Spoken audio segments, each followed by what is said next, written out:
Hi, I'm Cynthia. This is Saber Tree Healing, and I'm here to help you heal and transform your reality. I'm so happy that you're ready to heal. I'm an acupuncturist, but I also suffered from pelvic floor dysfunction for many years, a decade, actually. I created different systems that help myself heal, and I want to share some of that with you. Today, what I want to talk about is an acupressure point you can use that helps to lift, helps with prolapse, and will help with the pelvic floor pain. I'm also going to show you a simple massage you can do that can actually activate certain acupuncture points that's going to relax the whole pelvic floor and get you feeling better, especially on those high level flare-up days, which I know how that is myself because I remember those flare-up days. They are not fun. It's hard to even think when you're having a flare-up. But I know from experience that the most important thing to do when you are having a flare-up, I know that most of you suffer with this chronically, you're in pain all day and all night, but when it flares up, the most important thing to do is to try to stay calm and use the tools that you have to help the pain go down. I know this doesn't sound easy, and I remember it wasn't easy. I remember being like, I can't even think I'm supposed to do these things, but do them because it will help. So the first thing I want to show you is the main acupuncture point, which you can do acupressure on to help the pain start reducing. So what you're going to do is, it's actually at the top of your head. I made other videos because this is a very important point. I made other videos of other uses of this point. But for the purposes of pelvic floor dysfunction, this is a great point. The way you find this point is you find the tip of your nose and the top of your ear. You take this finger, which is on the tip of your nose, and you follow the midline to the top of the head.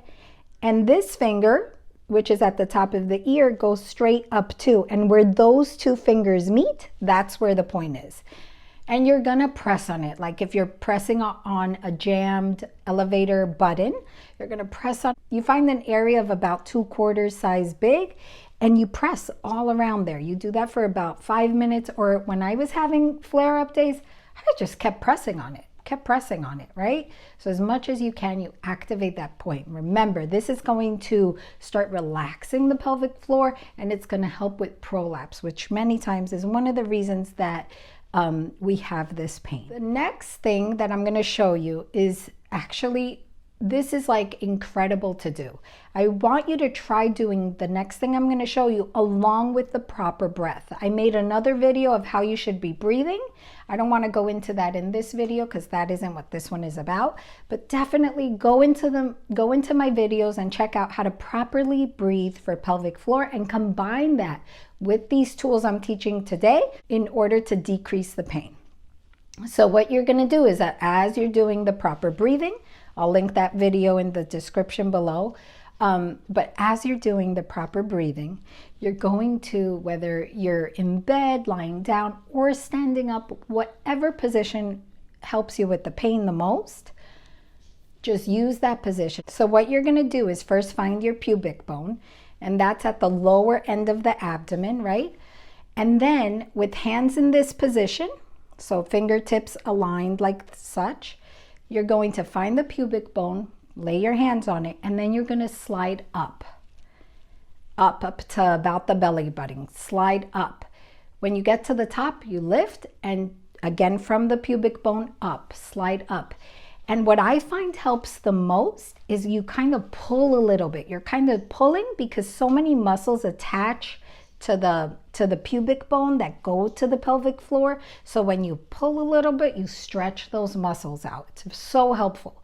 So you pull a little bit, don't hurt yourself. You're already in pain. You don't want to do anything when you're having pelvic floor dysfunction that causes pain. I am so against that. If you're getting any sort of treatment that causes high pain, I don't like it. Like I was already in so much pain that I wanted gentle treatments to be done on me.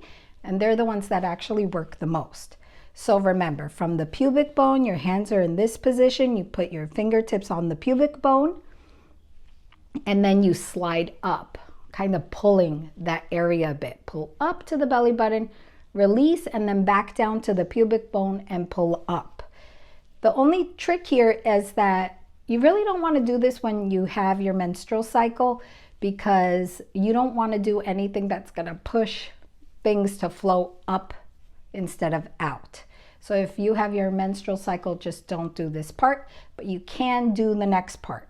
So the next one, you're going to be doing that same type of pulling motion, but you're going to be doing it behind on your back, on your lower back. So you're going to go from the tailbone area, and you're going to do the same hand position, and you're going to pull up to the mid back, right?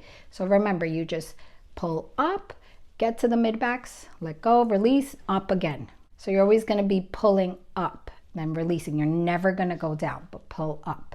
So what that looks like is something like this. You're going to place your hand somewhere where the tailbone is. You can go as close to the tailbone as you can. And then you're just going to go up.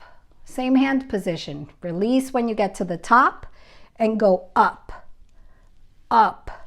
In kind of a pulling motion, your same thing. Things attached to the tailbone, the sacrum, muscles, tendons, everything is attaching. And sometimes when they tighten up more, the pain flares up. Many times when I was doing that, I would feel things stretching and slight discomfort, but only for a second, and then it would release. So I would do this on myself. If I was having a flare-up day, I would do this as long as I could, really. When I was like just lying in bed, couldn't really move from the pain. So you just do that both on the front and the back. Don't hurt yourself, right? You want to be gentle with this. You don't want to cause pain.